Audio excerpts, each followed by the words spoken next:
Welcome to the Holocaust Educational Trust Annual Memorial Lecture in memory of our dear friend and co-founder, Lord Merlyn Rees, and to mark Holocaust Memorial Day, which takes place on the 27th of January, the anniversary of the liberation of the former death and Nazi concentration camp, Auschwitz-Birkenau. This evening, we are honored to have the world-renowned Professor Yehuda Bauer as our keynote speaker. He'll share his insights on anti-Semitism then and now. And Secretary of State for Education, the Right Honourable Nadhim Zahawi, Member of Parliament for Stratford-on-Avon, will make the introductory remarks. We're delighted to have you both with us. We've got over 700 people tuning in from across the UK this evening. It's incredible. This includes teachers, students, HET ambassadors, members of Parliament, supporters, and of course, Holocaust survivors. Please be aware that this evening is being recorded. We're moving to a time where the Holocaust will soon pass from living memory, where the eyewitnesses are no longer with us. Just in the past month, Ian Forsyth, a British soldier who liberated Bergen-Belsen, passed away aged 97. And earlier this month, we lost Frieda Weinmann, aged 98. Frieda survived Auschwitz, Bergen-Belsen, Ragun, and Terezin. Her elegance, determination, and strength, that was the personification of her. She was just beautiful and a wonderful person to be around. Softly spoken, but she held an audience. Her story was heartbreaking, but she relived her most painful memories because, as she herself said, the world should know what happened to us. So, I know we say this often, but it's because it's true. Our mission is more urgent than ever before. We have to give a voice to survivors like Frieda and liberators like Ian, ensure their stories live on, educate future generations, ensure the Holocaust remains part of our national consciousness. After all, this is part of British history and part of our shared story. Anti-Semitism didn't end at the liberation of the camps. Whether through Holocaust distortion of recent debates around COVID measures, the anti-Semitic jokes we sometimes see on social media, even more recently, the horrifying scenes we saw of the hostage situation at Bet Yisrael Synagogue in Texas. We know this age-old hatred continues to be a blight on our society. We understand the challenge, and at the Holocaust Educational Trust, we know we have work to do. That's why we train teachers, provide resources to use in the classroom, support Holocaust survivors to share their testimony, and thanks to funding from the Department for Education, we're able to take thousands of young people to visit the sites where the atrocities took place. These young people go on to become our ambassadors. This can only take place thanks to your support, as well as that of the great Board of Trustees I have the pleasure to work with, and especially Paul Phillips, OBE, our outgoing chairman. Paul has been the rock of the trust for a decade. We've all been so grateful for his consistent support, wisdom, and guidance. And with that, I want to extend a warm welcome to Craig Leverton, who'll be taking over as chair in the coming months. I also want to thank my hardworking team who are really dedicated, and a special thanks for this evening to Frankie, Vanessa, and Ruby. It's an online gathering tonight, but I'm really hopeful that the next time we do something, we will all be together in person. It's certainly looking hopeful, and that's something to be positive about. In the years directly after the war, with a few exceptions, there was silence about the Holocaust, but that's changed. Look at today, survivors recognized by Her Majesty the Queen for their services to this country. The Duke and Duchess of Cambridge spotlighting their stories and their strength. And just recently, last week, His Royal Highness the Prince of Charles commissioning the portraits of seven survivors that are going to be hung in Buckingham Palace. From the concentration and death camps of Europe to the heart of British society, what a journey. Our brave and brilliant survivors deserve nothing less. We thank you and we salute you. It is now my pleasure to introduce the Secretary of State for Education, the Right Honourable Nadhim Zahawi, MP. I should mention, although you don't need to be reminded, previously the vaccines minister who drove our country to get jabbed. We're grateful to the Secretary of State for all he did then, but all he does now. We're lucky to have him as a supporter of the Holocaust Educational Trust and a true ally in the fight against anti-Semitism. Ladies and gentlemen, please welcome Nadim Zahawi.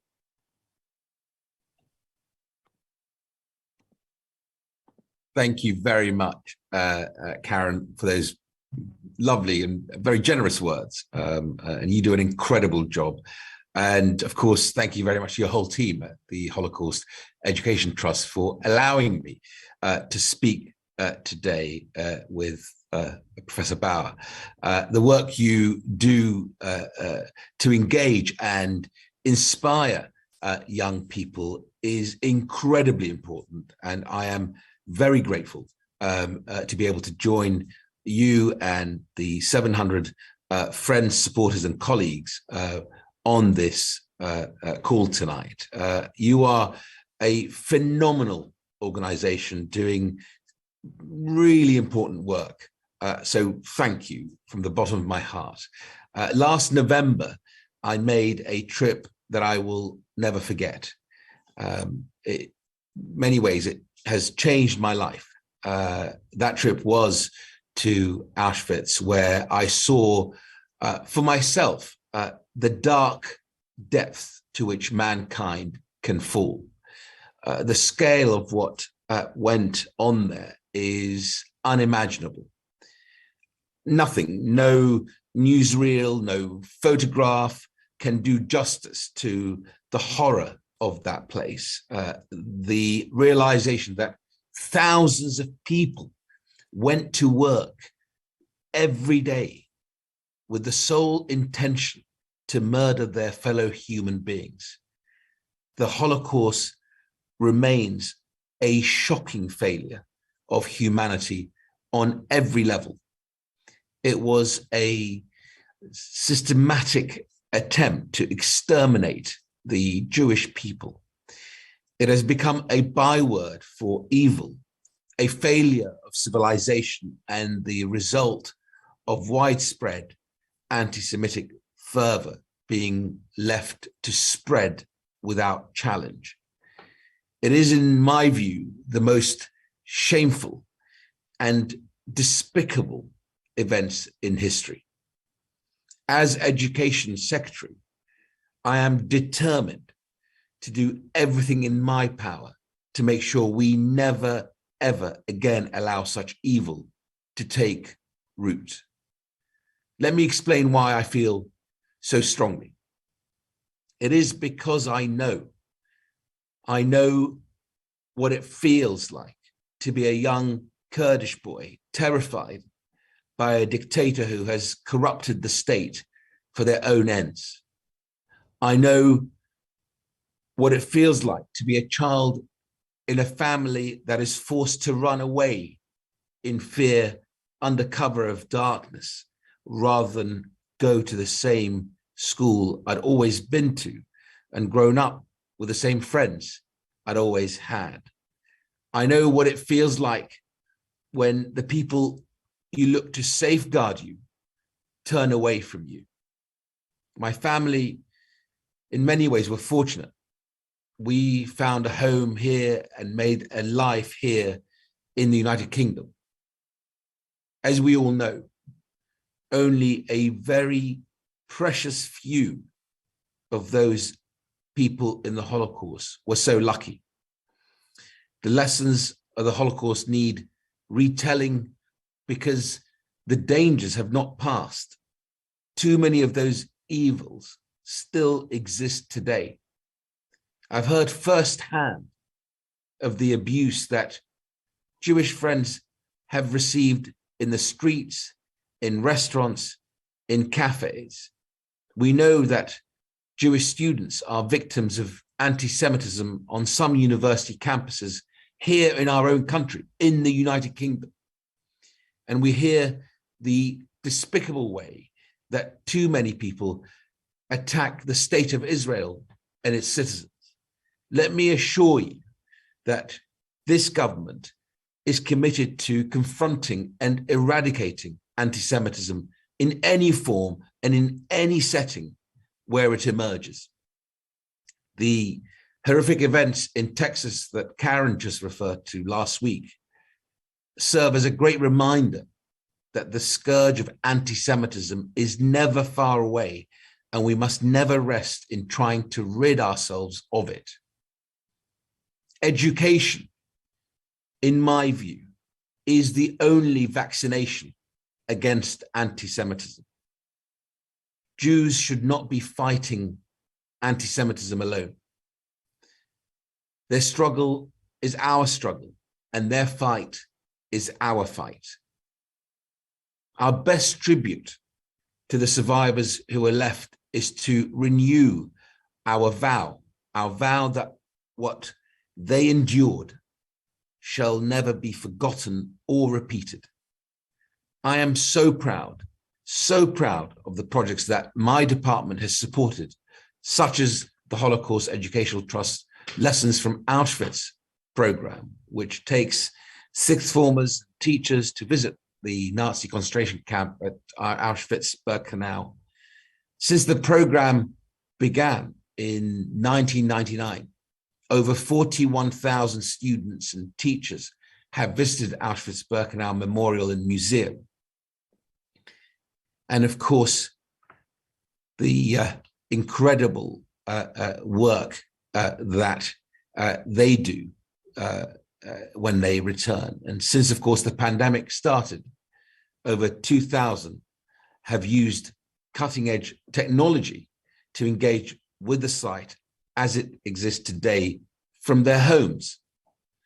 I've met many young people who have participated in this program, and I never fail to be humbled by their maturity and the way that they are determined to speak out against injustice. We also fund the Anne Frank Trust. They have developed the different but the same program to help people identify and respect differences and focusing on a common humanity. Anne Frank continues to be an extraordinary example to us all. Her legacy continues to inspire other young people. The Holocaust is the one statutory event in the history curriculum here in the United Kingdom. So any child between the ages of 11 and 14 will study it as a matter of course. And since 2008, we and the Peers Foundation have been funding the Center for Holocaust Education at the Institute of Education, which uses the latest research to develop teaching resources for our schools. In higher education settings, it has become clear to me, sadly, that we have seen a disturbing rise in anti-Semitism. To me, that is unacceptable, and I intend to act on this. The scenes we witnessed at the LSE last year when the Israeli ambassador was intimidated by protesters were shocking and unacceptable. It was harassment, not free speech, and it will have deeply shaken Jewish students and the wider community. Often, anti-Zionist and anti-Israel rhetoric are used as a disguise for anti-Semitism. It is not fooling anyone. My colleague here in the department, the universities minister, Michelle Donlan, and I will be hosting a round table next week to come up with a plan for combating anti-Semitism. The round table will involve stakeholders from across the sector, and we'll be looking at what more can be done to make Jewish students feel safe on campus. We will also consider the increase in reported instances of anti-Semitism. The first and foremost step that universities can take is to sign up to the International Holocaust Remembrance Alliance's definition of anti-Semitism. I can't stress enough that I regard this as essential, not optional. It's a vital tool in tackling anti-Semitism because it sends a signal that the university takes these things and these issues really seriously.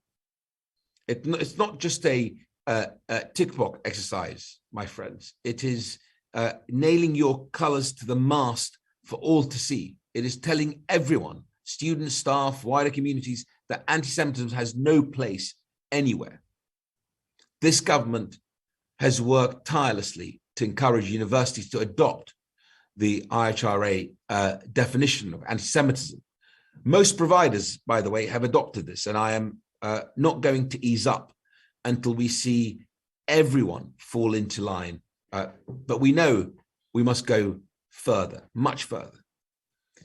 Shortly, the world will collectively bow its head in an act of remembrance. Holocaust Memorial Day next week is one of the occasions where we have to keep alive the memory of what has gone before so that future generations learn from it and not forget it. We can never consign history to the past, in my view. It must be something we continue to learn from in the future.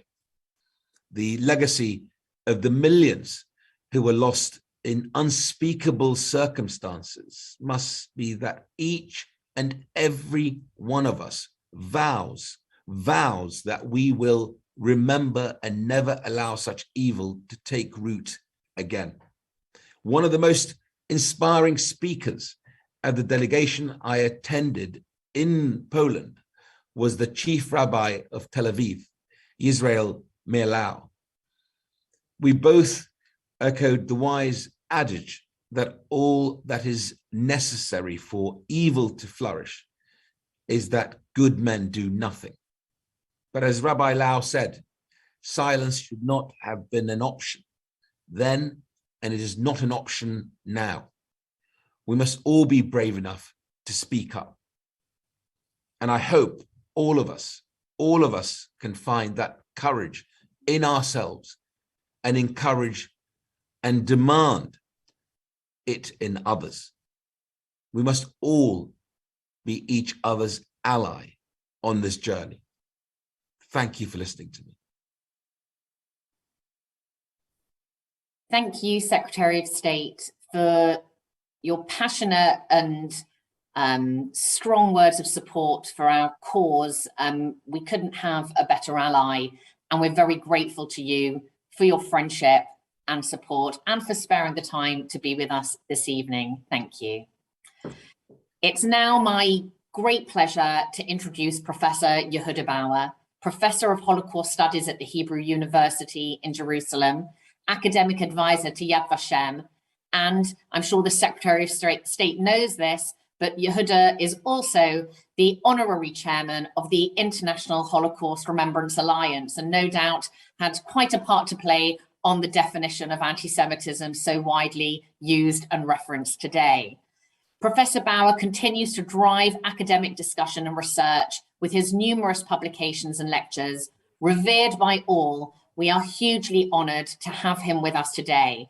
I should mention that there will be a short amount of time after Professor Yehuda Bauer speaks for some questions, but please understand it's a limited amount of time. We'll do what we can. But for now, ladies and gentlemen, please join me in welcoming, and I know we can't see you, but we're now very privileged to hear from Professor Yehuda Bauer. Yehuda, over to you.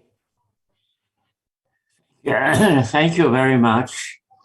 I'm very honored to have been invited by the Holocaust Educational Trust and personally by you, Karen.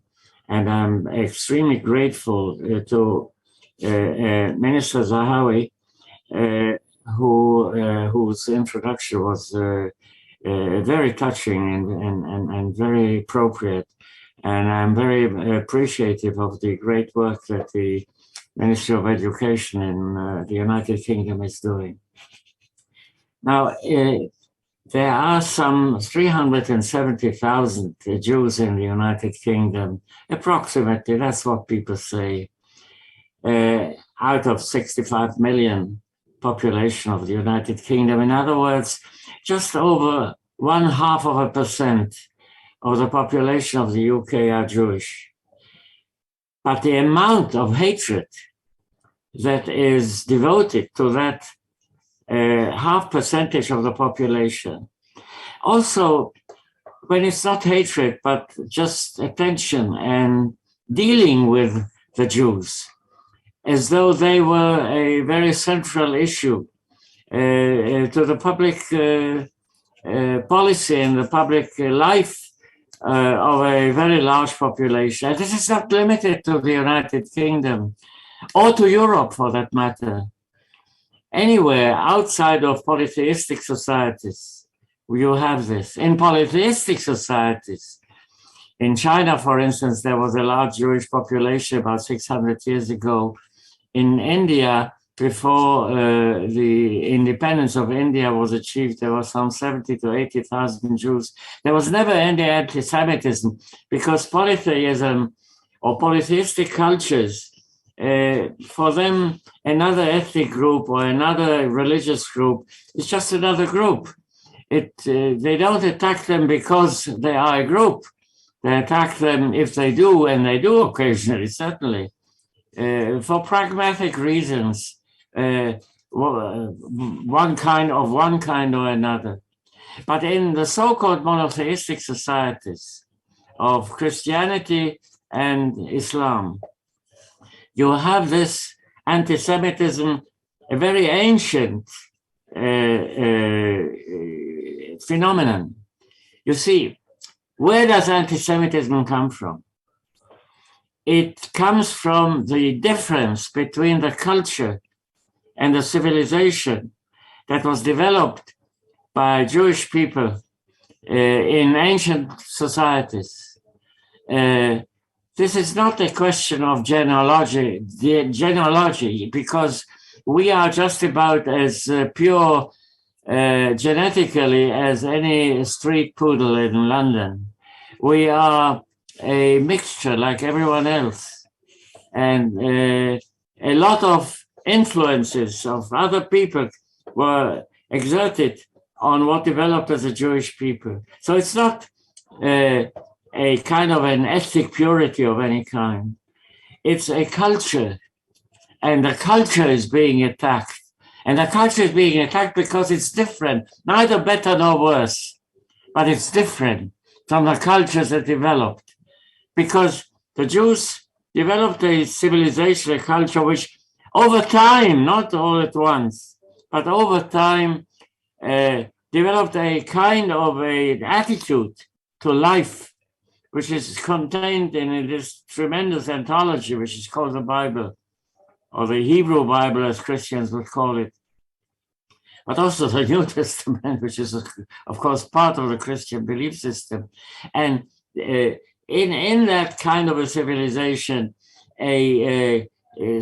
contradictory attitudes were developed, which are tremendously important and had and have a tremendous influence over civilization in Christian and Islamic worlds. You constantly are reminded of Jewish civilization, whether you like it or not. All your festivities, whether it's Christian or Islamic or Jewish, relate to a history, which, whether it's in part a legend or a pure history, it doesn't really matter. The legend, if it is a legend, has become history. And therefore, there you have the basis of it. And the attack on it is because of moral values that are contained, not purely because they are in the Bible, there are also terrible passages, awful passages, but there are also the most wonderful statements of morality, individual and collective. And that is something that is being attacked. And that is something that is extremely important. Now, what is important more than anything else, I think, is that anti-Semitism, of course, attacks Jews. We all know that.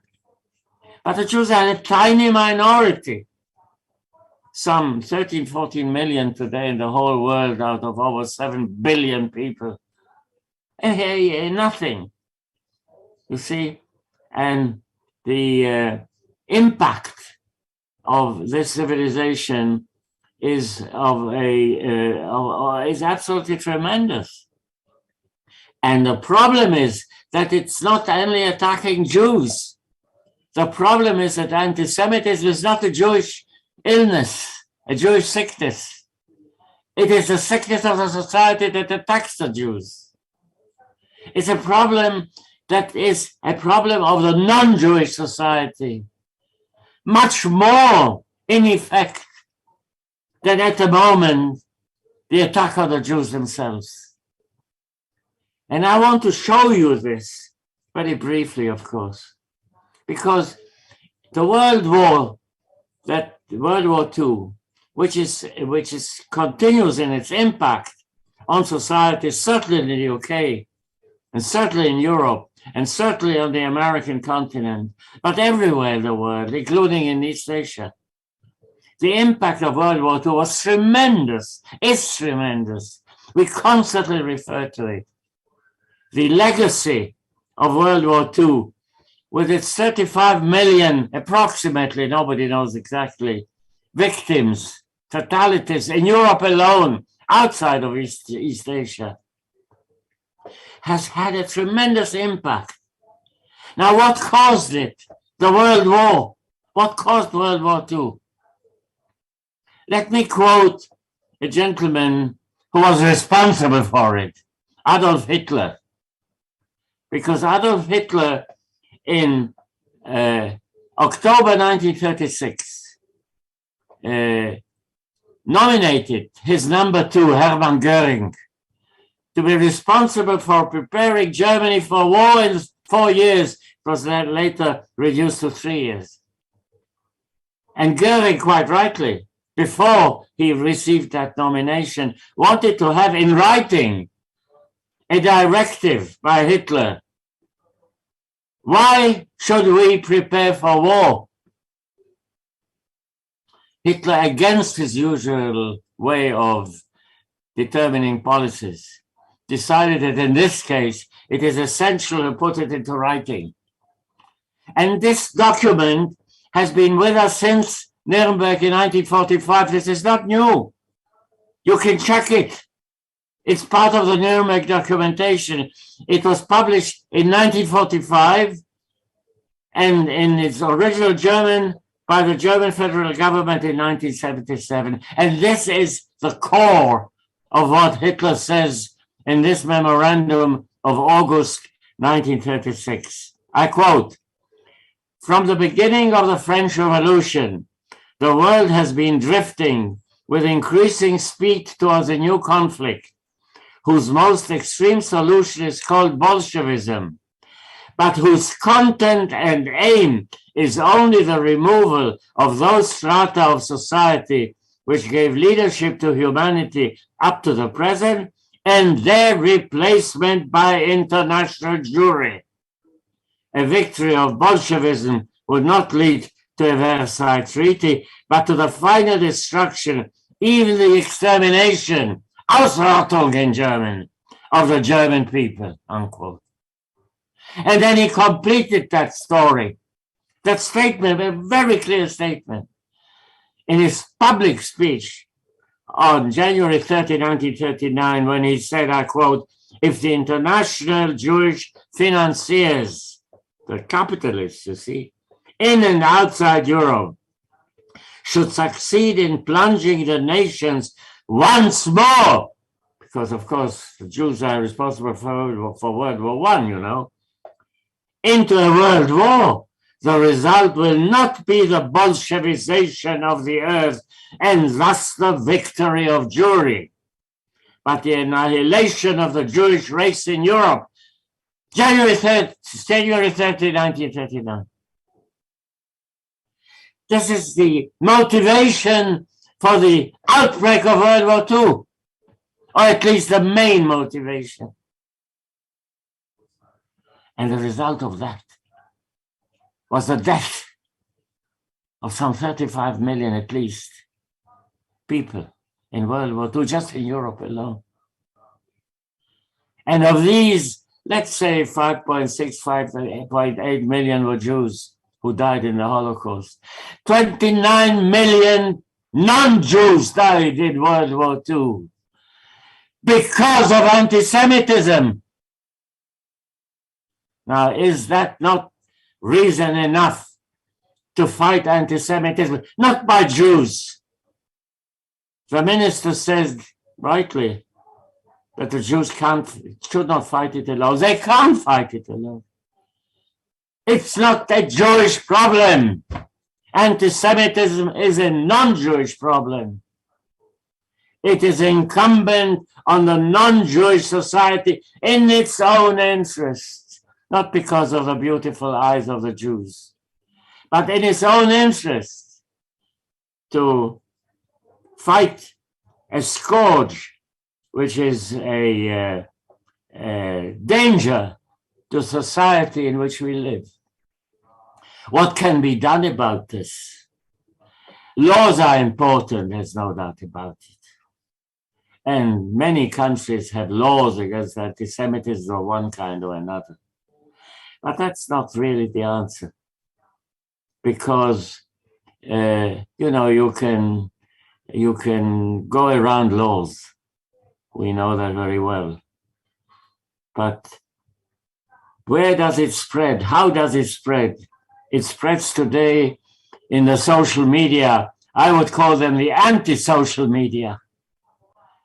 And the hate speech, which is directed not only against Jews, but of all kinds in the anti-social media. But with anti-Semitism is one of the main issues, one of the most central elements in this hate speech. Now, what can be done about that? There are governments and international organizations that are trying to find answers to that. I would ask, and we have allies in the United Kingdom. We have the representative of the British government to the International Holocaust Remembrance Alliance, Lord Pickles, who is very much in this fight. And one of the answers could be, why don't you open in those media statements, and it's easy to do that, attacking the anti-Semites, not defending the Jews, attacking anti-Semites in person, personally, identifying them. Where does their money come from? How important are they? How influential are they? We should not defend the Jews. We should attack anti-Semites. I think that is the basic answer to the situation. Now, people like myself have been trying to further this kind of thing. And yes, we do have allies in this. I already mentioned it, and the minister mentioned it, the IRA, the International Holocaust Remembrance Alliance. And we are trying to do our best to organize an international community of governments that understand the situation. They are threatened by anti-Semitism. They may or may not have smaller or larger Jewish communities in them. It doesn't really matter. There's anti-Semitism without Jews in some places. It doesn't really matter. Anti-Semitism is a danger to those societies. We have to organize these countries, these states, these societies. It's not only the government, it's the societies.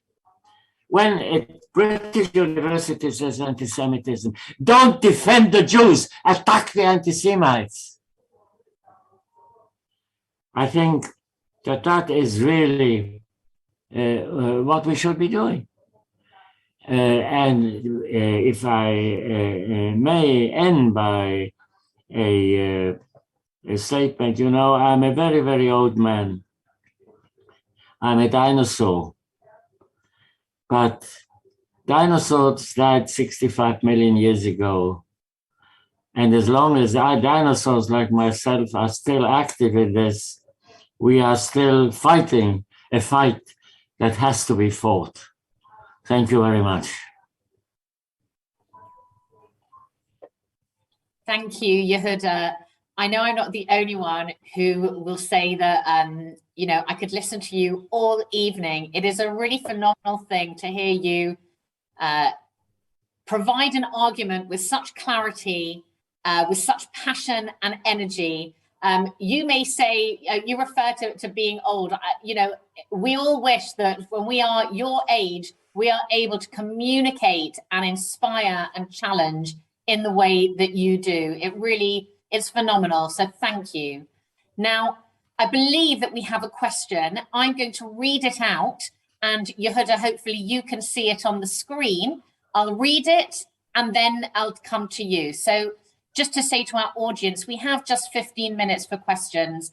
We will finish at 7:30. The question is, the UK has seen record amounts of anti-Semitism in the past few years. As the Holocaust moves out of living history, do you expect anti-Semitism to continue to rise, and in what form will it take?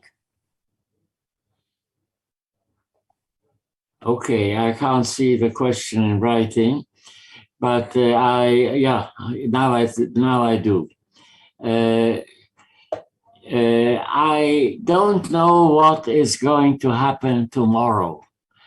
Now, to ask me whether I expect something to continue to rise and what form it will take, I have not the slightest idea. But I think that one should deal with the present in expectation that the future will be influenced by what we do today. And anti-Semitism, that is one thing that I'm quite sure of, although I don't know what's going to happen in the future. But I am quite sure, personally, that anti-Semitism is not going to die tomorrow or the next year or the year after. It's a process. It took thousands of years to develop. It may take not thousands of years, but some time to move out of our life. And I think that the answer is action, not just talk. You can talk yourself sick by talking against anti-Semitism, but the question is what you do about it. Thank you. Thank you. Just waiting for the next question to appear. So I will read it out again, Yehuda, and it's on your screen. We as a society have been very successful at driving Holocaust denial into the shadows. How do we do the same for distortion? Well, that's an excellent question. Thank you very much. Because Holocaust denial was driven into the shadows by a trial that took place in 1999-2000 in London. The trial with Irving and Deborah Lipstadt. And it's quite true that in the UK, it's been driven into the shadows. Now, what is distortion? Distortion takes many forms. One of the forms is to create a past for societies that have problems with their past because they were responsible in part and to a certain extent for what was happening during the Holocaust. So when you don't have a past that you can rely on to develop your nationalism, you invent a past. It is never a total invention because there are always elements in it that are true. And so it's not denial, it's a distortion of what happened. The same applies, for instance, when you have in Europe a demonstration against vaccinations and people appear with stars of David and they consider themselves, because they don't want to be vaccinated, they consider themselves the same as Jews who were forced to do certain things during the Holocaust. This is total distortion, and distortion of something that in the end is denial, because this is not the Holocaust as it happened. This denies what happened in the Holocaust.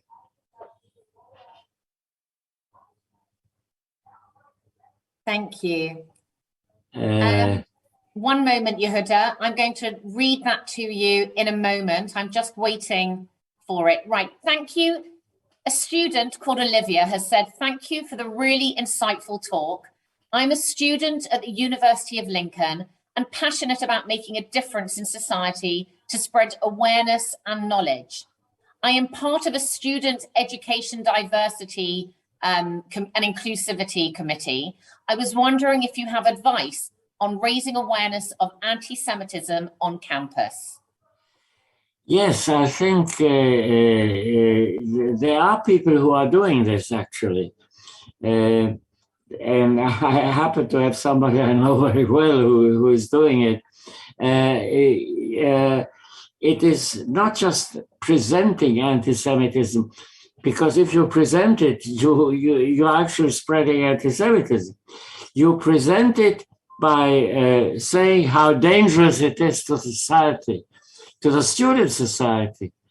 It's again, the number of Jewish students at university is limited, but the majority are not Jewish. And anti-Semitism endangers the students, the political awareness of students. It denies democracy. Anti-Semitism is an attack on democracy. And that, I think, should be emphasized. And then there's a question I'm often asked by school children why... Oh, wait, Yehuda, just 1 second. That's a question that they haven't heard yet. Yeah. Okay. May I answer the next question? Yeah, so the next question is from Ernest, who's a teacher. And Ernest has said that he's asked by school children, why is there anti-Semitism? What's the origin? And he's asking you, Yehuda, do you have a simple response suitable for a young person of 13 or 14 years? Well, I have a problem there because I have had an argument for many years with my British colleagues, because you can't really explain to a 13, 14-year-old about anti-Semitism or the Holocaust. Their concept of time and their concept of social and political reality is not adult enough to do that. In my view, you can only do that from the age of 15, 16 at the very earliest. Now, the origin of anti-Semitism is a difference in culture and civilization of the Jews from other cultures, from other situations, because in a world of religion and so on and so forth, you have a culture that is different, neither better nor worse than other culture, but it's different, and that creates a problem of rupture, possible rupture with the society around it. The Jews were not driven out of the area of Palestine of today or Israel by the Romans. That's a legend. They left and they carried with them this culture, this civilization, and everywhere they went, they were a minority. And when there was a society in crisis, this minority could be easily attacked because it couldn't defend itself. And I think that is the basis for practical anti-Semitism from ancient times to modern times. Thank you. I should say to you, Yehuda, the conversation about what is the right age to learn about the Holocaust is certainly an interesting one. And certainly the work that we do with older students, we recognize that emotional maturity of a 16-year-old and what they've learned and understood. But we also value the opportunity to start somewhere, as it is on the curriculum for 13, 14-year-olds. I'm going to ask you the next question. This says, you said that anti-Semitism isn't a Jewish problem, but a sickness of the non-Jews. As a teacher who can see the effects of anti-Semitism on my pupils, what advice can you give me to get this message through and create a new generation of allies? Well, in actual fact, the organization that is organizing this evening's event has a very good answer, because the ambassadors of the Holocaust Educational Trust, who are very largely non-Jews, are the ones who can talk to young people in schools, because they themselves are young people. If you have an adult teacher, especially an older person, it hasn't got the same effect as when an ambassador, as the HET calls it, meets a class. And I have some experience with that, because I've been working with the HET for quite a number of years, and I have some personal contacts as well. And I had some of these ambassadors where, before the pandemic, visiting Yad Vashem and talking to them, and I was very much impressed by their seriousness. And because of they are young, they can have an effect on pupils and explain to them that anti-Semitism is a danger to the society in which they live. As I said before, it's if they want to live in a democratic society, there's no democratic society with anti-Semitism. Thank you. The next question is coming. Just give me a moment. The next question is, so this is from Nick. I am a head teacher of a large secondary school in Tottenham, North London. We do lots of work as a beacon of Holocaust education. I know you believe fighting anti-Semitism is not just physical, but in other activities. What do you think is the most concrete thing for our students to do to actively fight anti-Semitism? I think that what we said before is applicable here. To actively fight anti-Semitism is to explain that anti-Semitism is a danger to yourself, and not just to the Jews, because the Jews are a small minority. I think I've said it already, and I think that this certainly applies to the Holocaust Educational Trust work. And I think that that is what they're actually doing. And I think that that should be encouraged. The more activity there is, it's not only the HET, by the way. You have the Beit Shalom in the north of England. You have the Pierce's group in London. You have all kinds of activities of this kind. And the active fight against anti-Semitism is this identification of anti-Semitism to the society in which we live. That is really the answer. Thank you. And we also, obviously, we have the Imperial War Museum Holocaust galleries, the new ones that have been only opened recently in the past recent months. And there's so much important work going on, and we appreciate all of your questions. The next question, just to say, we probably have time for maybe two more. With survivors passing away, what do you think the next chapter of Holocaust education looks like? Well, I don't think that the fact that the generation of the survivors is passing away will have much of an impact on this, because there are many, many thousands of video testimonies, including holograms, which were produced not only by the Shoah Foundation in Los Angeles, which are you can contact us and use this freely, but there are thousands of documentations, so that the fact that you can't have a personal meeting with a survivor doesn't mean to say that you don't get the message of the survivor. As I said, because there are videos and there are testimonies, and they are very impressive. And sometimes the video is more impressive than the person herself or himself. The Holocaust education is, of course, partly a question of using testimonies, and not only by the way of Jews, but of non-Jews. And there are quite a number of testimonies of non-Jews who have observed the Holocaust, and even of perpetrators, which can be used in the upper grades of high schools and certainly in colleges and universities. And I think that is the way we are developing. And Yad Vashem actually is developing this, and it's not the only one who does it. There's also the impact of memory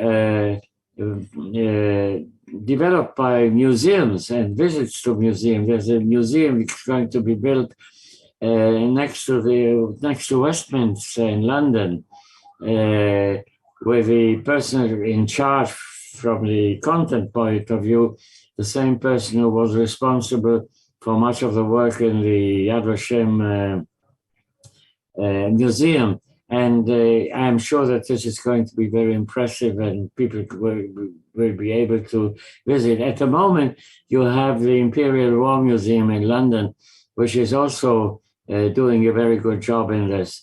So there's plenty of opportunities for educators of the Holocaust to use these things. Visits to Auschwitz are very important, but they will always be limited in number. If we heard just now that 41,000 students over years went to Auschwitz. Well, you know, that's a very small proportion of students in the UK, and the same applies to other countries.